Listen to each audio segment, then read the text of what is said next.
आप लोग अक्सर सुने होंगे कि ओल्ड इज गोल्ड या फिर नया चले 9 दिन और पुराना चले 100 दिन। ऐसा इसीलिए कहा जाता है क्योंकि जिस चीज़ का आविष्कार या खोज पहले ही हो चुका है उस चीज़ में कुछ फेरबदल करके, कुछ बदलाव करके, उसे नया बना करके उसे आगे बेचा जा रहा है। जिस चीज़ का खोज पहले ही कर लिया गया है और उसे हम अभी भी फॉलो करते हैं उसे हम लोग बोलते हैं संस्कृति। हम लोग उसमें कुछ फेरबदल करके उसे नया बना करके फिर से यूज करते हैं तो हम लोग उसे बोलते हैं सभ्यता। तो संस्कृति और सभ्यता अलग अलग चीज़ होती। तो दोस्तों, मेरा नाम है अभिषेक पाठक और आप लोग देख रहे हैं बिब्लियोफाइलर्स। इस चैनल में आपको बुक की समरी और उसका रिव्यू बहुत ही आसान भाषा में मिलेगा। तो इसलिए अगर आप लोगों ने इस चैनल को अभी तक सब्सक्राइब नहीं किया है तो प्लीज़ सब्सक्राइब कर दें और हम लोगों से जुड़ जाएं। तो दोस्तों, थंबनेल देख के तो आप लोगों को समझ में आ ही गया होगा कि आज हम किस बुक का समरी और रिव्यू आप लोगों को बताने वाले हैं। तो चलिए स्टार्ट करते हैं चाणक्य नीति का रिव्यू और समरी। चाणक्य को कौन नहीं जानता है। नंद डायनेस्टी का अंत करने में और चंद्रगुप्त मौर्य को राजा बनाने में उनका बहुत ही बड़ा योगदान था और चाणक्य के वजह से ही अलेक्जेंडर द ग्रेट को इंडिया से लौटना पड़ा था, जो कि पूरी दुनिया को जीतने के इरादे से निकला था।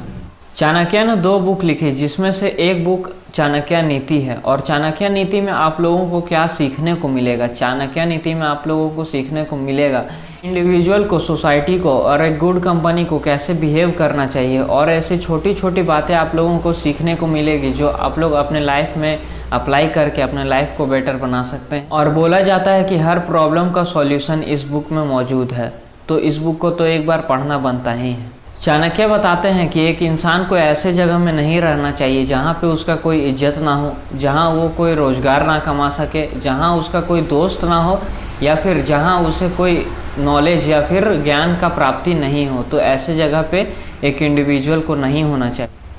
चाणक्य बताते हैं कि एक अच्छा दोस्त वही होता है जो इन परिस्थितियों में हमारा साथ कभी ना छोड़े। पहला, कोई काम पड़ने पे, यानी अगर दोस्त को किसी चीज़ की ज़रूरत है और दूसरा दोस्त उसका साथ छोड़ दे तो ऐसा दोस्ती का कोई फ़ायदा नहीं। दूसरा, कि जब एक दोस्त का सब कुछ बर्बाद हो जाए तो दूसरा दोस्त उसका साथ छोड़ के चला जाए तो ऐसा दोस्त का भी कोई फ़ायदा नहीं है। तीसरा, जब किसी से लड़ाई चल रही हो और दूसरे दोस्त को पता है कि मेरा दोस्त सही है तभी वो उसका साथ छोड़ के चला जाए तो ऐसे दोस्त का भी कोई फ़ायदा नहीं है। और चौथा, जब हम लोगों को शमशान घाट जाना पड़े तब अगर दोस्त हमारा साथ छोड़ दे तो ऐसे दोस्त का भी कोई फ़ायदा नहीं है। चाणक्य बताते हैं कि एक गधे से यानी डोंकी से हम लोगों को ये 3 बातें सीखनी चाहिए। पहला, अपना बोझा खुद उठाना, मतलब अपना सामान तो खुद उठाना ही, लेकिन अपना दुख और तकलीफ भी अपने सर पे खुद लेना, ना कि उसे फैला करके सबके सर पे, सबके माथे में डाल देना और सबको परेशान करना। दूसरा, एक इंडिविजुअल को सर्दी या गर्मी का कभी चिंता नहीं करना चाहिए क्योंकि हर मौसम में काम होता है और काम चलते रहता है। जो मूर्ख व्यक्ति होता है वही सोचता है कि अभी बहुत ज़्यादा ठंडा लग रहा है या अभी बहुत ज़्यादा गर्मी लग रहा है, अभी काम को रोक दिया जाए। तो ऐसा सोचना बहुत ही ज़्यादा बेवकूफ़ी वाला बात है। हर मौसम में मेहनत करना चाहिए। हाँ, सर्दी में थोड़ा कम मेहनत होता है लेकिन मेहनत करना चाहिए और अपने लक्ष्य की तरफ आगे बढ़ते रहना चाहिए। तीसरा है सदा संतुष्ट रहना, लेकिन आज के ज़माने में सदा संतुष्ट रहना बोलना ठीक तो नहीं है क्योंकि जो लोग संतुष्ट हो गया फिर वो आगे बढ़ने से रुक जाता है। लेकिन चाणक्य का कहने का मतलब ये है कि हमारे पास जितना धन दौलत है या फिर जितना सुख सुविधा है उससे हमें संतुष्ट रहना चाहिए। ज़्यादा लालच नहीं करना चाहिए या फिर किसी से ईर्ष्या नहीं करना चाहिए। किसी चीज़ को पाने की इच्छा होनी चाहिए लेकिन किसी चीज़ के लिए ईर्ष्या नहीं होनी चाहिए कि उसके पास ये चीज़ है और मेरे पास ये चीज़ नहीं है। तो इसीलिए बोला गया है कि सदा संतुष्ट रहना। एक गधे को आप देखें तो वो हर मौसम में संतुष्ट रहता है, वो हर परिस्थिति में संतुष्ट रहता है। तो ये बात गधे से हमें सीखनी चाहिए। चाणक्य बताते हैं कि जिस इंसान को पैसे कमाने में, खाना खाने में या एजुकेशन प्राप्त करने में यानी नॉलेज प्राप्त करने में कोई भी शर्म नहीं आता है, वो इंसान हमेशा खुश और संतुष्ट रहता है यानी सेटिस्फाइड रहता है। तो दोस्तों, चाणक्य नीति में और ढेर सारी ऐसी बातें बताई गई हैं जो अभी तक मैंने आपको बताया। चाणक्य नीति बहुत ही पहले लिखी गई थी। इसके लिखे जाने के बाद ही ढेर सारी बुक्स आई। तो ऐसा आप बोल सकते हैं कि बहुत लोग इससे सीख के भी ढेर सारी बुक्स को लिखे हैं।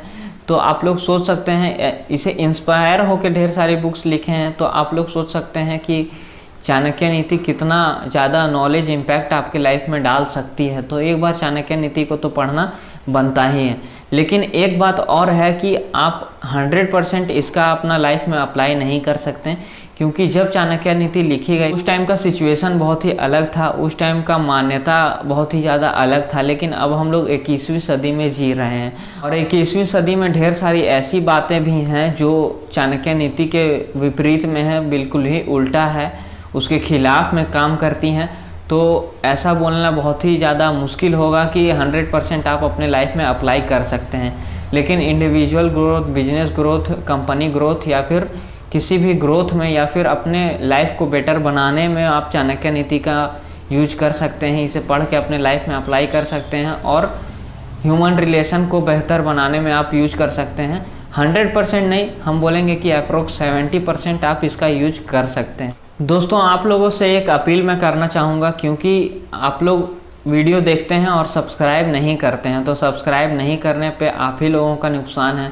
हम इतना ज़्यादा मेहनत आप ही लोगों के लिए कर रहे हैं ताकि आप लोगों को बुक ना पढ़ना पड़े, और अगर आप बोलेंगे तो हम और भी ज़्यादा समरी का पार्ट डालेंगे। हम अभी कम डाल रहे हैं ताकि आप लोगों को बुक पढ़ने के लिए इंस्पायर कर सकें। अगर आप लोग चाहते हैं कि हम समरी और भी ज़्यादा लंबा करें और बुक का और भी ज़्यादा पार्ट समरी में डालें, तो आप कमेंट करके मुझे बता सकते हैं, और ये भी बता सकते हैं कि कौन सा बुक हम आपके लिए और लेके आएँ, उसका नाम आप कमेंट करके बता सकते हैं। कि यूट्यूब में जो चैनल्स है और ढेर सारे वीडियोस हैं, उसे देखने में तो बहुत ही ज़्यादा अच्छा लगता है, लेकिन उसका लैंग्वेज समझना बहुत ही ज़्यादा मुश्किल होता है। एक आम इंसान को वो सब वीडियो देखने में बहुत ही ज़्यादा मज़ा आता होगा, लेकिन उसे अप्लाई करने में बहुत ही ज़्यादा मुश्किल होता है। इसीलिए हम सिंपल से सिंपलेस्ट लैंग्वेज में आप लोगों को समझा रहे हैं, और जो बेसिक लैंग्वेज है उसी में समझा रहे हैं, जो बेसिक स्लैंग है हम लोग का उसी में समझा रहे हैं, तो आप लोगों को समझने में ज़्यादा आसानी होगा।